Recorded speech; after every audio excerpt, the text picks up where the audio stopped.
आप सभी का बहुत बहुत अभिनंदन और स्वागत। जिस मार्शल आर्ट को सीखने के लिए, जिसमें पारंगत होने के लिए हम देश विदेश जाते हैं, क्या आपको पता है कि उसकी जन्मस्थली, उसकी जननी आपका खुद का देश भारत ही है। भारत की जो दक्षिण भारत की जो ये कला है, मार्शल आर्ट फॉर्म है, इसका नाम की कलारीपयट्टू है। ये जितने भी मार्शल आर्ट फॉर्म्स हैं उन सब की जननी है। कुंफू वगैरह इन्हीं सबसे विकसित हुए थे। सबका बेस कलारीपयट्टू है। कलारीपयट्टू ये दक्षिण भारत में आज भी बहुत ज्यादा प्रचलित है। और इससे भी इंटरेस्टिंग बात ये है कि जो एक कलारीपयट्टू है, इसके जनक हमारे सबके प्यारे श्री कृष्ण भगवान ही हैं। श्री कृष्ण भगवान ने कलारीपयट्टू की मार्शल आर्ट की कला को ब्रज भूमि में विकसित किया था। डांडिया रास एक इसी का एक रूप है। श्री कृष्ण कलारीपयट्टू के जनक थे। तभी जो उनकी जो नारायणी सेना थी, वो उस वक्त की सबसे भयंकर और पावरफुल सेना मानी जाती थी। तभी तो दुर्योधन ने श्री कृष्ण की नारायणी सेना को मांगा था। श्री कृष्ण कलारीपयट्टू के बहुत अच्छे ज्ञाता थे और उसके जनक थे। तभी तो उन्होंने सिर्फ 16 वर्ष की उम्र में चाणूर और मुष्टिक जैसे भयंकर मल्लों को मार दिया था। और उन्होंने अपने खाद के प्रहार से रजक जैसे महान मल्ल को उसका सर पे प्रहार के जैसे उसका सर फट गया था। कालिया नाग का वध भी श्री कृष्ण भगवान ने इसी वजह से आसानी से कर दिया था। कलारीपयट्टू भारत का एक ऐसा मार्शल आर्ट है जो युद्ध, उपचार और मारमा थेरेपी का विज्ञान माना जाता है। कलारीपयट्टू में स्ट्राइक, किक्स, ग्रैपलिंग, फ्रीसिट फॉर्म, हथियार, उपचार आदि विधियां शामिल है।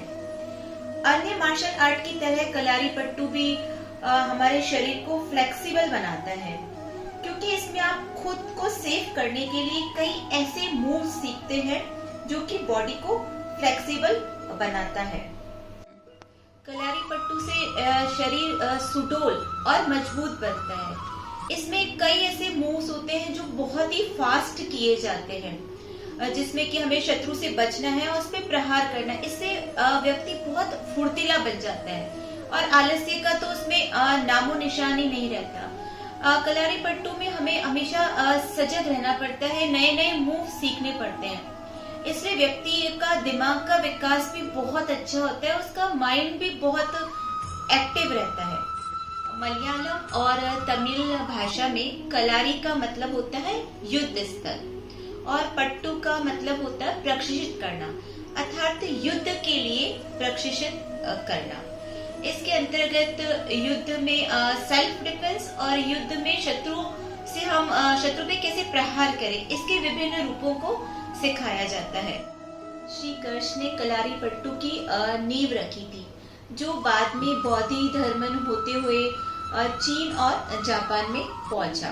बाद में अगस्त्य मुनि ने इसका काफी प्रचार प्रसार किया था। कुंफू जो है वो भी इसी कला का एक रूप माना जाता है।